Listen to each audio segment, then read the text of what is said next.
Okay, ladies and gentlemen, we promised you a last video with an expert on making a smashing presentation. We invited Regina Hofman from the Faculty of Technology, Policy and Management. Unfortunately, she's not able to come here due to the circumstances, but she's sent us a presentation. So in the place where she would have been sitting, we'll present the presentation she made for us, and I will run you through the presentation to show you how to make a smashing presentation.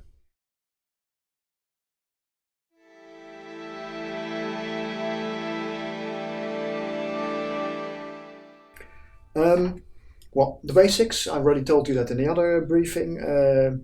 20, maximum 25 minutes for your presentation. Really keep this limited so we have enough time for questions. And then we have 10-15 minutes for questioning, so we have a total block of 35 minutes. The target audience is your peers, your fellow students who did the DSE, but not your specific DSE project. No multimedia show, serious presentation in the TU Delft house style. So those are the basics. What is key in making a nice presentation is addressing the target audience. And we already told you the audience is extremely wide. We have the experts from the jury, we have your family members, you have your peers, other people you invited, you have your coaches and tutors. So it's extremely broad. That's why we have set this target audience for you, your fellow students. So make sure you address it at that specific level. Important aspects were already addressed for the grading of this: 35% technical content, 35% design content, 20% presentation plus the answer of the questions, and then 10% for sustainability.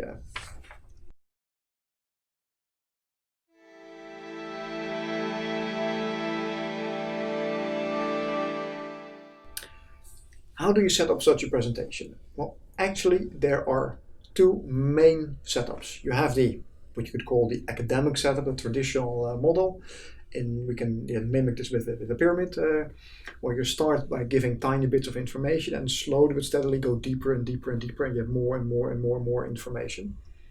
Or you could use the opposite approach, where we have basically a reverse pyramid, reverse triangle, where you first give the overview, the statement, so to say, and then you single out a couple of important things.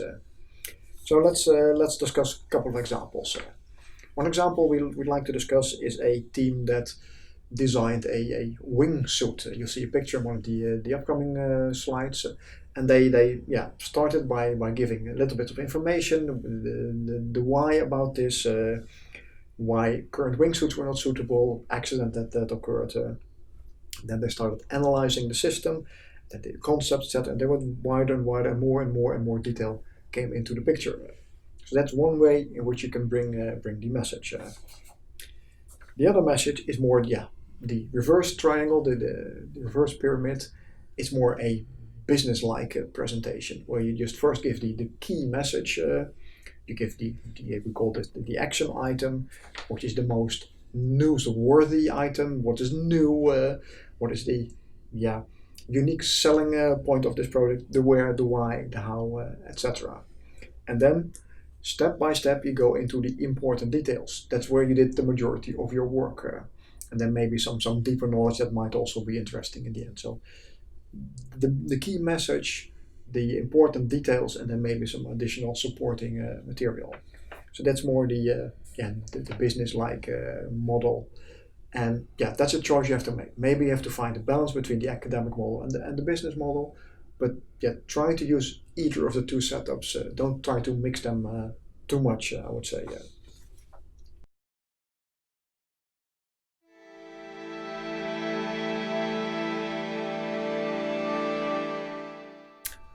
What is also important, and that's pictured by this slide. The slide says, yes, it's rocket science, and you may show that you have done difficult things. You have done difficult calculations, you have made risk analysis, you have done systems engineering, you have done a lot. On the other hand, don't overdo it. I can understand that you're extremely proud of having solved a set of nonlinear partial differential equations, or you have done very extensive finite element calculations. Maybe people, although we said you better don't do it, do CFD methods. Don't overdo it in a presentation, because it will take time, quite some bit of time, to explain your peers that you are on that level you wanted to go to, and that takes you too much time. So don't overdo this.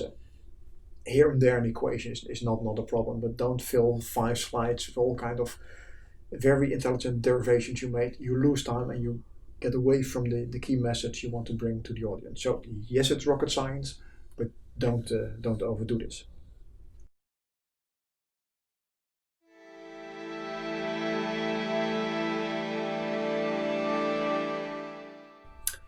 What's also important is to have what we call eye candy, to make it visually attractive. Everyone is sitting behind the screen and listening to dull stories behind the screen. You know by yourself by now, it is boring and people fall asleep or tend to go away, start answering emails or watch other videos, do gaming. So make it visually attractive. Make some very nice illustrations, some animations, and there's a couple of examples here in the slides. 3-view drawings or renders may be very interesting.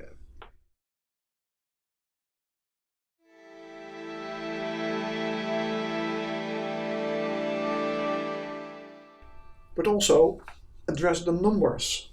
Address your design requirements. You have been given a set of top-level design requirements. You have gone down to the detailed requirements. Mention the number. So in the end, you should make a comparison. Do I make the requirement or do I not make the requirement? And you can do that with simple things like the picture here that shows the box, the dimension of the box.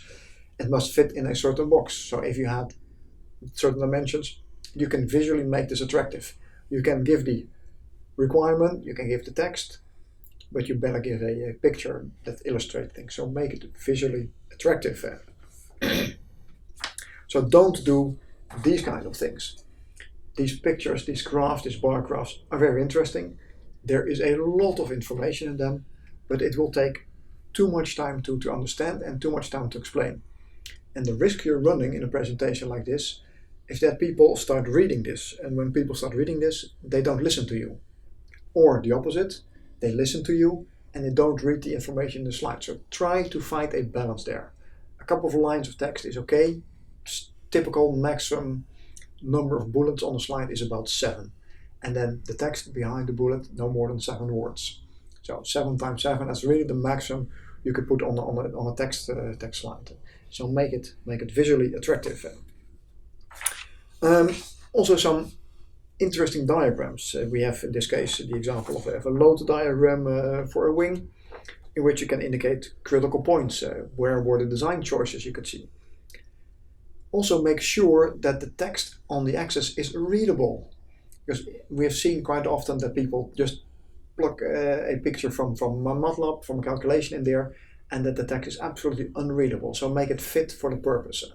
One typical way to test this: print it on A4, hold it at arm's length, and if then it's clearly readable, then the font size is okay. So that's a typical handy tip to make a slide readable. Also, some exploded views, they always help. The exploded view of the wing is here in the slide as an example. Indicate the important points: the skin, the ribs, the spars, the fuel tank, these kind of things. So exploded views are nice. And maybe an exploded view you can in the end assemble together to your 3D rendered design.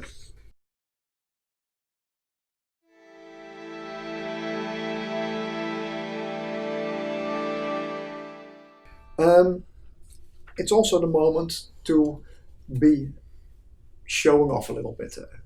The slide says, prepare yourself for greatness. You might be the winner of this symposium. Make sure you're ready for this. This is the time to show off a little bit. As long as you don't make it a multimedia show, you can be proud of what you have been doing and you can show this to the larger audience. So prepare yourself for greatness, that's what we say.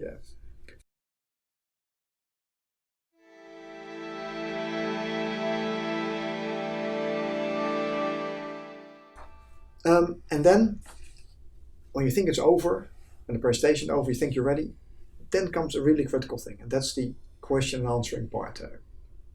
We will give priority to the jury members to to ask questions, and they are hired to ask the difficult questions to you. Prepare yourself for that.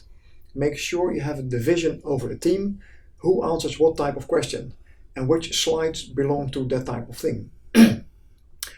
Make sure you have some backup slides in which you can do so a bit more deeper explanation of specific topics.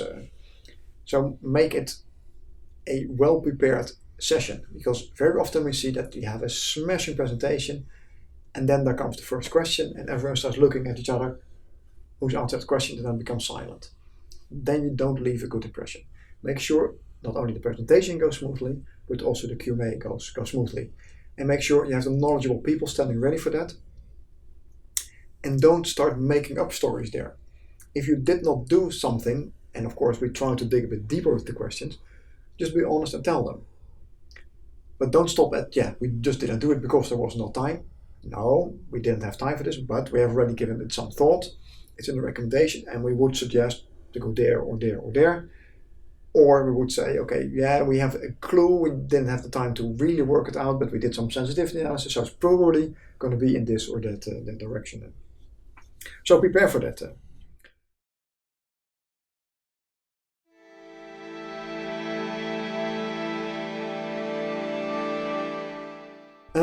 Well, more or less last slide.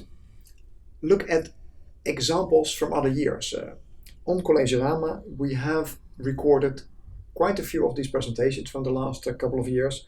They're recorded under the previous code of the DSE, AE3001, or on the current code of the Design Synthesis exercise, AE3200. So look at them, the presentations, but also look at how the people handle the questions. Repeat the question, make clear you have understood the question. Some of the questions might come via the chat, some of them might come via email, some of them are being posted directly live with the help of our jury members. Make sure the question is clear, that you don't start answering the wrong question, because the audience will notice that. It will give not a very good impression. So make use of that. And with these tips, prepare the presentation well, make a smashing presentation, but also prepare the Q&A very well. You should be able to make the winning show, so to say. This then finally wraps up the series of videos. With this video I also want to thank all the people who have contributed, all the people we interviewed, my co-host Erwin Moy, of course, Bart Rood for making this globe available for us. Unfortunately it didn't come with the bottles of whiskey and bourbon. Anyhow, we had fun of it. And I also would like to thank Jan Post and Matthijs Post, who were the director of these videos. Matthijs is still sitting here, Jan did the very first ones. Thank you very much for preparing these videos. And good luck with the symposium.